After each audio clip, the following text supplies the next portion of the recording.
Olá, tudo bem? O meu nome é Cláudia.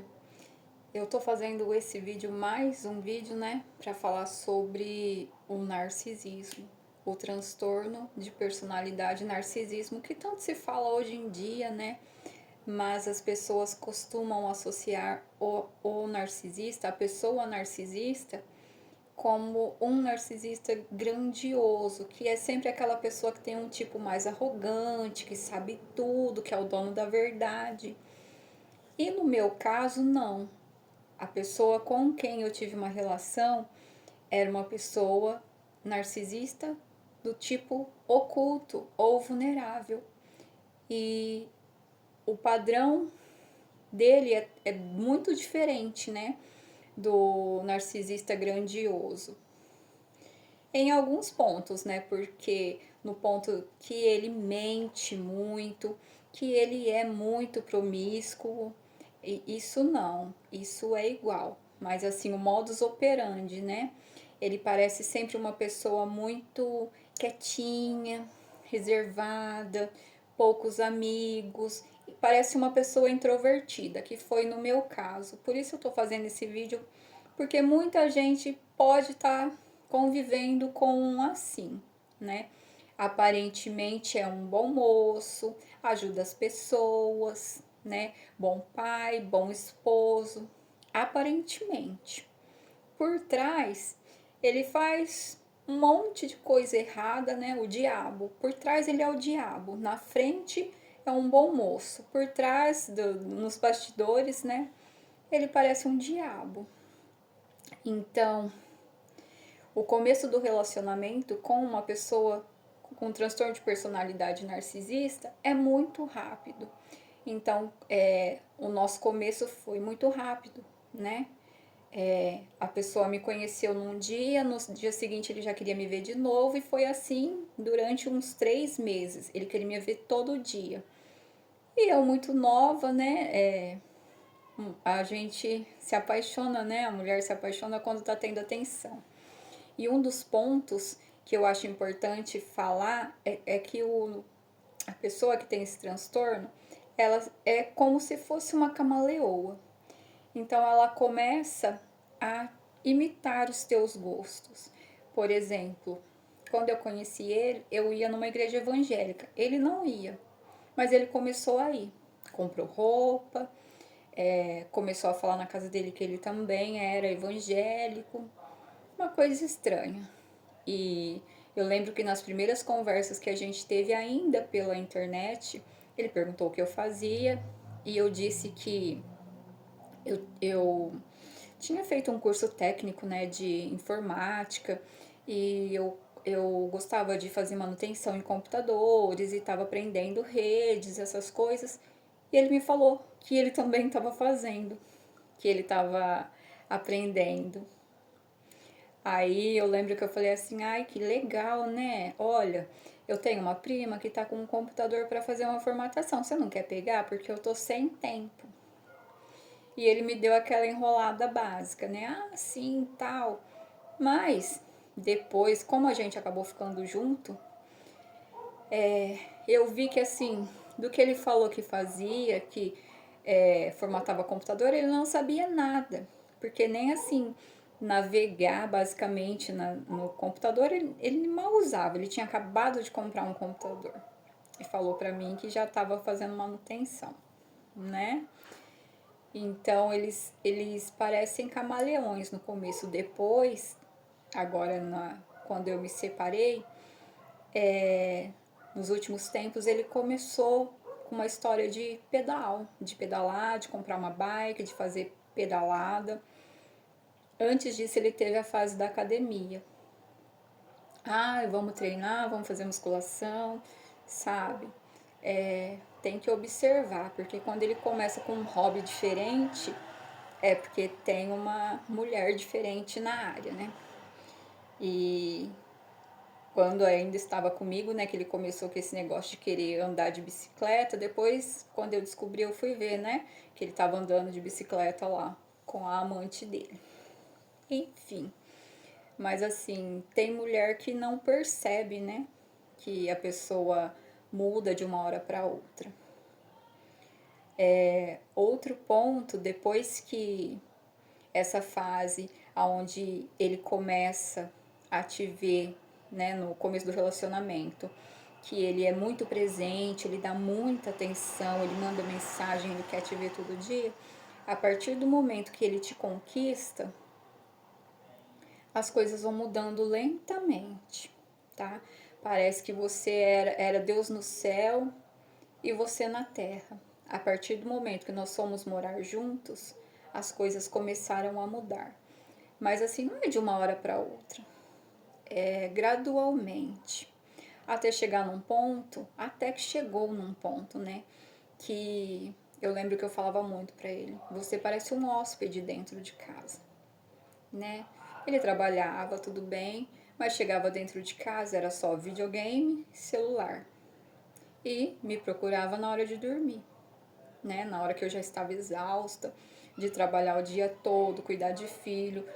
Quantas vezes que eu me lembro que era meia-noite, eu ainda estava estendendo roupa lá no quintal, enquanto ele estava jogando videogame. E, e depois, nessa fase, né, que, que ele começa a esfriar com você, chama fase da desvalorização. Quando ele começa a te desvalorizar. E a partir desse momento, ele já estava com muitos contatinhos, né? Eu descobri que enquanto eu ia trabalhar, ele me traía. No serviço mesmo, ele saía no horário de descanso para se encontrar com, né? Porque eu descobri pelo Google Maps dele, histórico de localização, que ele saía assim do horário do trabalho para se encontrar, né, com outras mulheres por aí. Mas enfim, aí nessa fase ele vai começar a fazer de tudo para você largar dele, né? Por quê? Eles fazem isso porque se ele sair, se ele largar de você, ele não vai ter cara para voltar depois, né? Mas se você largar dele, tipo, você que é errada, você que era estressada, você que não deu chance. Quando no meu caso eu dei muitas chances. Muitas, eu perdoei, engoli sapo, aquilo me maltratou. Mas enfim. Outra coisa também que às vezes a gente não percebe enquanto está no relacionamento é que o nosso corpo rejeita a pessoa narcisista. Então, eu escutei muito, muito que eu era fria, que eu era uma geladeira, que eu estava na menopausa, que eu tinha que fazer exames, que eu estava velha, que os meus hormônios estavam desregulados, que eu precisaria fazer uma reposição hormonal. Eu escutava tudo isso. E depois da separação, que eu fui ver que, tipo assim, o problema nunca fui eu. O problema nunca fui eu. Mas a energia dele, né? A energia dele contaminada com outras energias, o nosso corpo sente, o nosso espírito sente. E passa a rejeitar essa pessoa. Eu cheguei num ponto em que eu achava que eu não gostava, né? De ter relação de marido e mulher, porque eu pensava comigo, como que todo mundo fala que é bom, que é gostoso, mas eu não acho. Eu não acho isso gostoso. Pra mim não é legal. E realmente não era. E eu fui descobrir isso bem mais tarde, depois que eu me separei, com outra pessoa, que eu não tenho nada de errado comigo. Apesar da minha idade, né? Eu ainda não tenho sintomas de menopausa com 47 anos. A minha sexualidade está ok para minha idade. E a pessoa com esse transtorno, ela te faz sentir muito mal. Você fica com a autoestima lá embaixo, pensando que você tem problema, que a errada é você, que você não é normal. E eu falo assim, graças a Deus, hoje, né, essa amante dele me fez um grande favor, né, que ela é a minha libertadora, né? E eu posso recomeçar a minha vida. Mas assim, os traumas que ficam são muito profundos. Às vezes a gente acha que eu tô melhor agora, passou 2 meses, 3 meses, eu já tô me sentindo muito melhor e agora vai. Aí de repente acontece qualquer coisinha e a gente desaba de novo. Desaba, vai no fundo do poço e depois tem que começar a caminhada tudo de novo. Um passinho, outro passinho, e é demorado o processo. Mas eu creio que toda mulher que passa por isso sai disso muito mais forte, né? Hoje eu sou dona da minha vida. Hoje eu não tenho nenhum homem mandando em mim o que eu posso fazer, o que eu não posso, com quem eu devo andar ou não.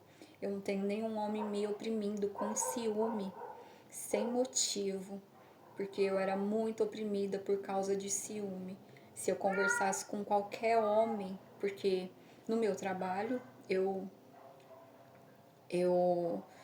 convivo com outras pessoas, outros homens, colegas de trabalho da minha área, então a gente tem que ser minimamente educada, né? O cumprimentar, né?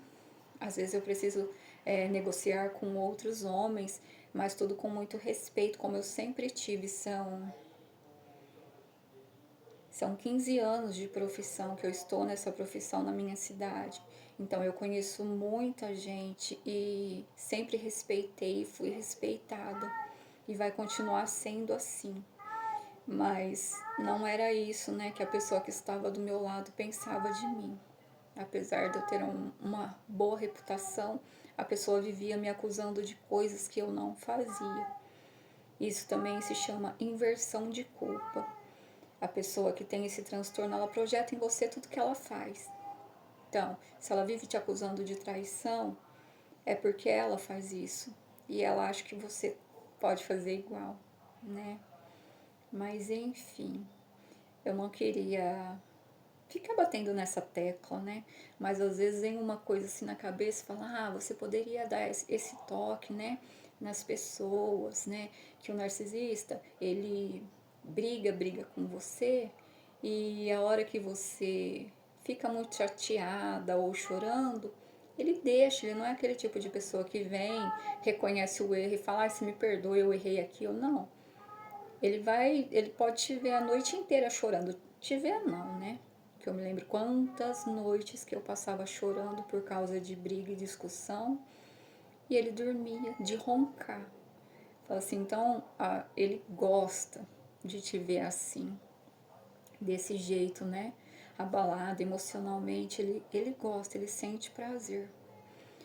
E então, conforme eu for lembrando assim, de coisas, eu vou gravar.